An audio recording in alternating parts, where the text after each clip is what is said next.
Ils avaient entre 14 et 27 ans.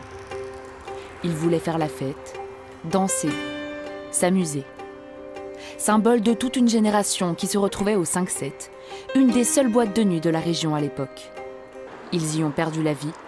146 jeunes emportés par les flammes qui ont ravagé l'établissement le 1er novembre 1970.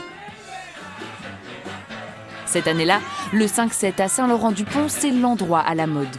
Créée quelques mois avant l'incendie par 3 jeunes du village, la boîte de nuit devient vite incontournable. Pierre Montillot s'y rend alors presque tous les samedis.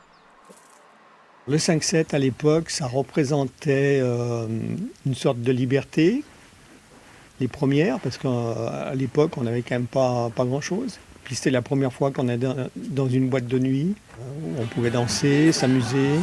Les jeunes viennent de toute la région. Des bus sont même affrétés de Grenoble ou de Chambéry. Le 5-7 est un véritable succès. Tragédie dans l'Isère aux premières heures de cette journée de la Toussaint. Plus de 140 morts dans un incendie. Ce soir-là, Pierre Montillot, 20 ans, avait invité sa petite copine, Marie-Josée. On est parti au 5-7. Et puis voilà, puis après, elle me demande d'aller lui chercher un verre. Je vais au bar lui chercher un verre. Et puis je ne la reverrai plus jamais. Elle est restée dans le feu.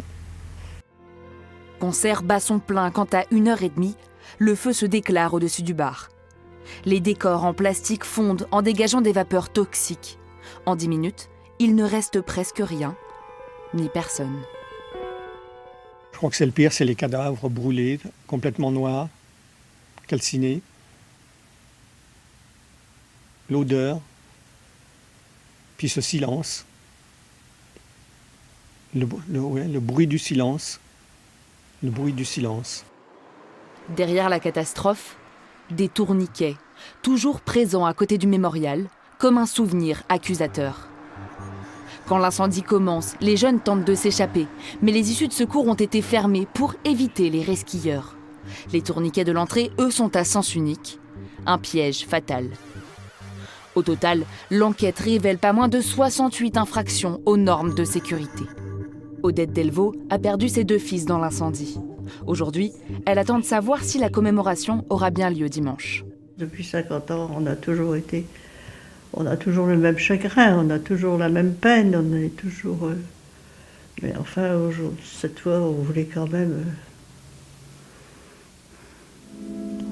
Se souvenir, à défaut de comprendre. À ce jour, la cause de l'incendie reste inconnue.